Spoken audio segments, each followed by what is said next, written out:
Halo-halo ang nararamdaman ko. Kinakabahan ako, natatakot ako, gusto kong tumakbo pero hawak niya ang kamay ko.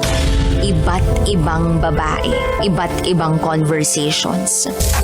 Secret Files. Secret Files. Your story they never knew existed. Tinuruan niya ako kung paano maging isang mahusay na kabit. Yung puso ko parang sinasaksak sa sobrang sakit. Secret Files. Secret Files. Secret Files. Secret Files.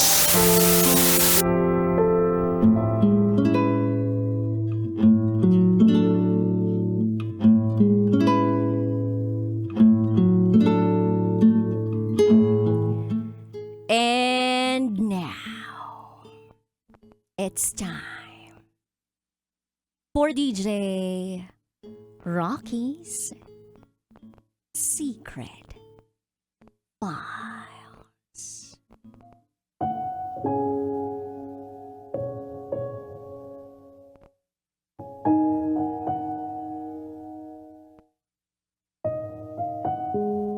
Nagagalit po ako sa nanay ko po at saka sa kapatid ko kasi may nilihim po sila sa akin.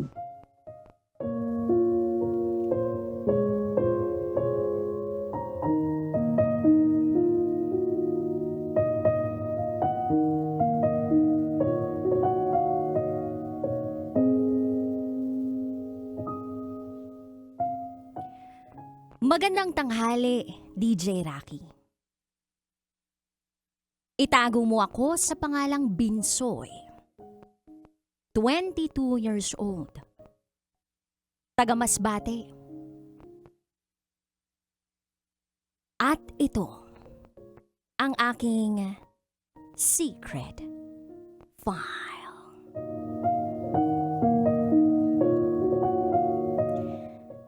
Panglima ako sa 8 magkakapatid. Masasabi kong papas boy ako. Bata pa lang ako, madalas na akong isinasama ni Papa sa bukid para tumulong sa pagsasaka. Isinasakay niya ako sa kalabaw. At habang nagtatrabaho kami, nagkakwentuhan kami tungkol sa buhay at sa mga pangarap ko. Tatlo ang pangarap na nabuo namin ni Papa. Una, makatapos ako ng pag-aaral kahit grade 12 lang. Pangalawa, sumubok maging artista at mag-audition sa bahay ni Kuya o PBB. At pangatlo, magkaroon ng sariling bahay. Kaya lang, hindi na makikita ni Papa kung matutupad ang mga pangarap na yun. Kasi kinuha na siya ng may kapal. At si Mama na naiwan, siya na lang ang nagtatrabaho at nagtataguyod sa aming magkakapatid. Nang makatapos ako ng K-12, sinabi ko kay Mama na gusto kong pumunta ng Maynila para magtrabaho at matupad ang pangarap ko. Pero DJ Rocky, sa totoo lang, gusto ko lang talagang makatakas sa buhay namin sa probinsya. Pagod na ako sa pagbabantay ng mga kalabaw at mga hayop. Ayoko na ng ganitong buhay. At sa totoo lang, simula nang mawala si Papa, pakiramdam ko, wala na akong kakampi. Lagi na kasi akong napagbubuntungan ng galit ni Mama. Kaya nagpursige akong makarating ng Maynila. Nakakuha ko ng trabaho bilang factory worker. Masasabi kong hindi madali ang buhay sa Maynila. Pero dahil may pangarap ako, magtitiis ako. Isang araw tumawag si Mama. Sabi niya, kung po pwede, ako muna ang magbigay ng allowance ng 2 kong nakababatang kapatid. Sa kapatid kong lalaki na 15 anyos pa lamang at sa kapatid kong babae na 18 anyos lang. DJ Rocky, hindi ako tumanggi. Sabi ko, sige ma, huwag kang mag-alala. Tutulong ako. May kanya-kanya na kasing pamilya yung nakatatanda kong kapatid. Wala na sila sa bahay kaya sa tingin ko sa pagkakataong yun, wala nang ibang may kapasidad tumulong kundi ako. At naisip ko rin na maraming isinakripisyo si mama para maitaguyod kaming magkakapatid. Malaki ang pasasalamat ko sa kanya dahil kahit mag-isa siya ay napagtapos niya ako ng grade 12. Kaya kahit hindi malaki ang kinikita ko, nagpapadala ako. Iniisip ko na baka pag nakatapos na ng pag-aaral ang mga nakababata kong kapatid, magiging magaan na ang buhay namin at matutupad na yung pangarap ko. DJ Rocky, kada linggo, may tawag o text. Kailangan ng pang boarding house, pang load, pambili ng mga kailangan nila. Binigyan ko rin ng pambili ng maayos na cellphone si mama para wala nang dahilan para hindi ko sila makausap. Ganito naman siguro talaga kapag ikaw ang may trabaho sa pamilya. Kahit kapos ka, uunahin mo pa rin yung mga naiwan sa bahay.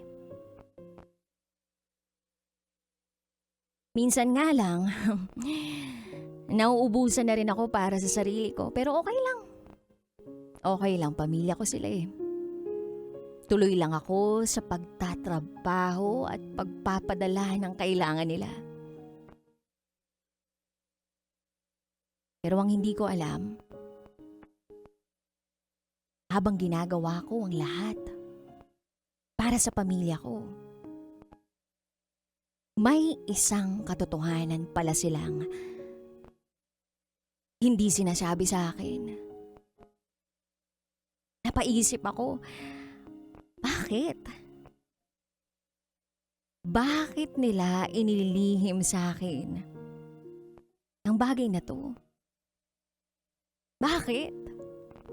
Pakiramdam ko tuloy, hindi nila ako tunay na kapamilya. Ano? Kasi hindi ako tunay na anak ni mama? Kaya ba hindi nila sinasabi sa akin ang totoo? Kasi hindi naman talaga nila ako kadugo?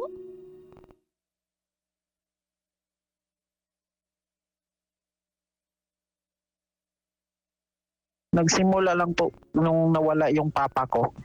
Doon nga po nagsimula yung pagiging one-sided ng mama ko. Feeling ko nga po parang ano lang ako sa pamamahay namin, parang hindi ako anak ng mama ko eh. Pero iniisip ko din yung sakripisyo niya sa akin bago niya po ako napag-graduate.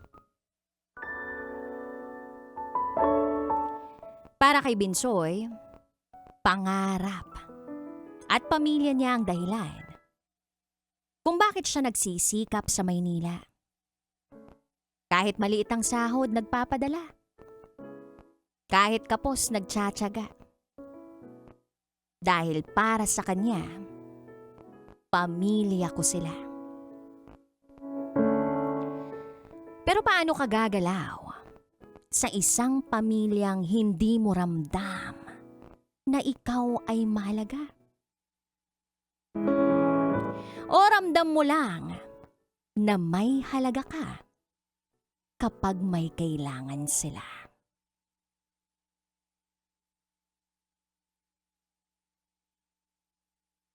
Kay Binsoy, papa mo ang nawala, kinuha na ni Bathala.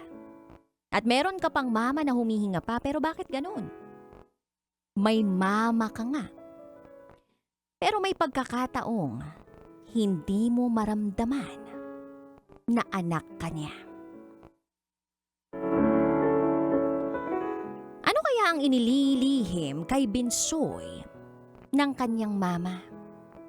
At bakit kaya itinatago ito sa kanya? Abangan ang susunod na magaganap sa pangalawang bahagi ng Secret Files.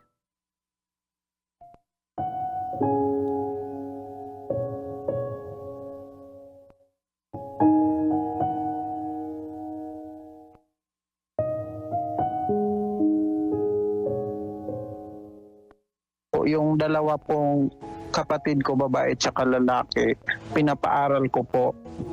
Tapos, nadulas po yung nanay ko, nabuntis na pala yung babae po na pinapaaral ko.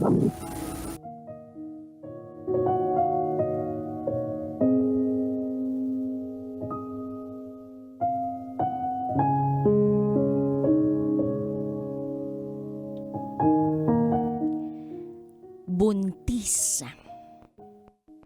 Buntis pala ang kapatid kong babae na pinapaaral ko.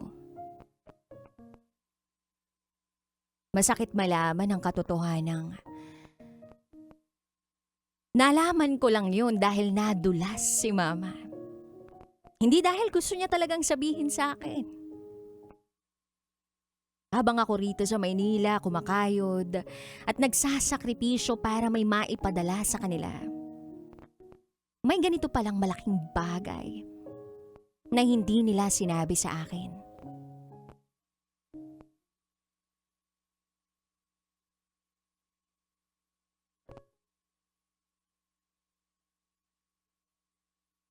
Kaya tinanong ko si mama,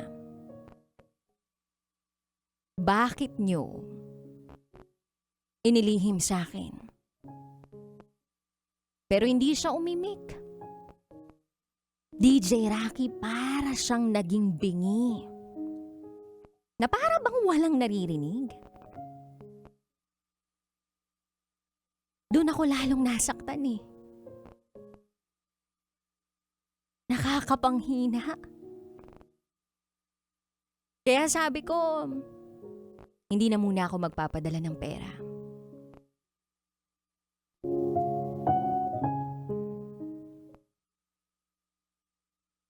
Ang matindi rito, DJ Rocky. Binlock ako ng kapatid kong babae sa social media. Ni pasensya na kuya. O salamat kuya. Wala. Basta bigla na lang akong blocked. Doon ko naisip, kapag may kailangan sila, tsaka lang nila ako naaalala. Pero ako ba, kinumusta nila? Nung natamaan ng blade ang kamay ko sa factory at muntikan ng maputol ang kamay ko, may nungumusta ba sa akin? Kahit sinabi ko na may aksidenteng nangyari sa trabaho, may nagtanong ba kung okay lang ako? Pag may sakit ako, sino nag-aalaga sa sarili ko? Ako. Kahit tinanghina ako, bumabangon ako. Kasi wala naman akong choice.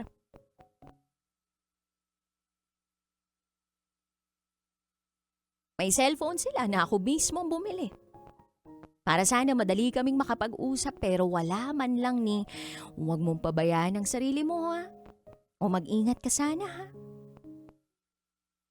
DJ Rocky, masama ang loob ko.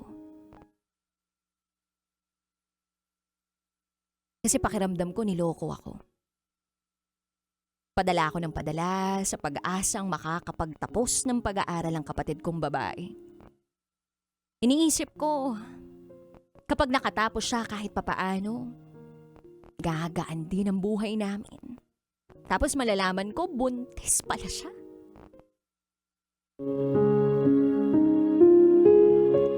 Kamakailan lang, nag-text si mama.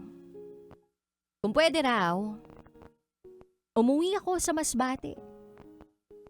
Dahil ikakasal na ang kapatid kong babae.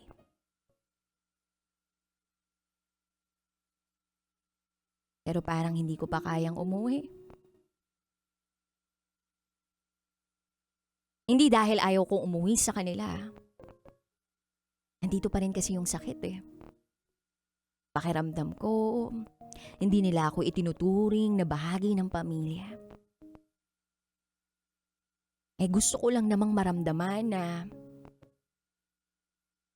kadugo nila ako, na pamilya ako.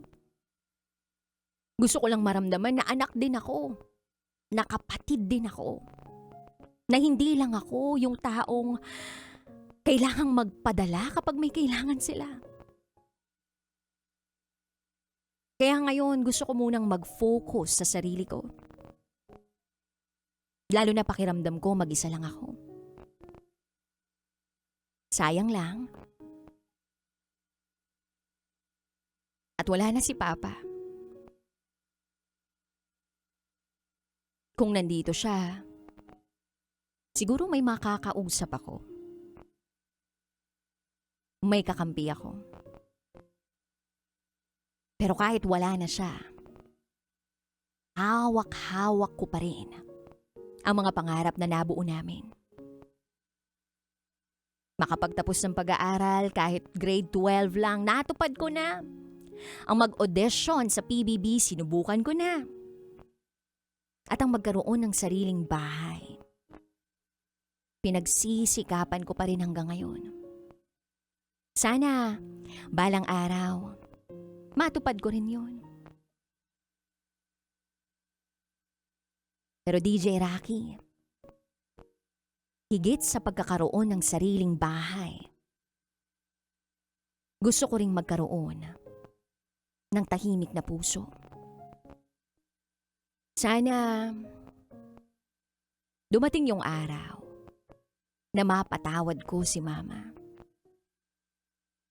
At sana mapatawad ko rin ang kapatid ko.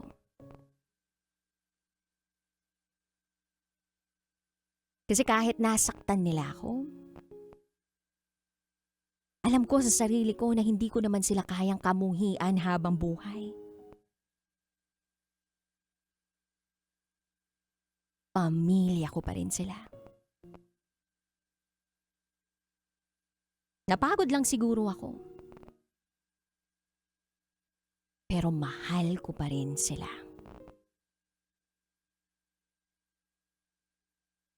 Mama, salamat sa pagpapaaral mo sa akin. Salamat po.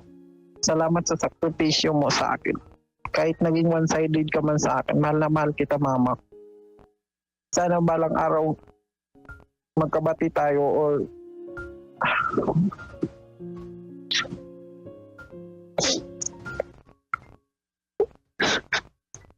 sana man, Mama, hindi kayo naglihim sa akin.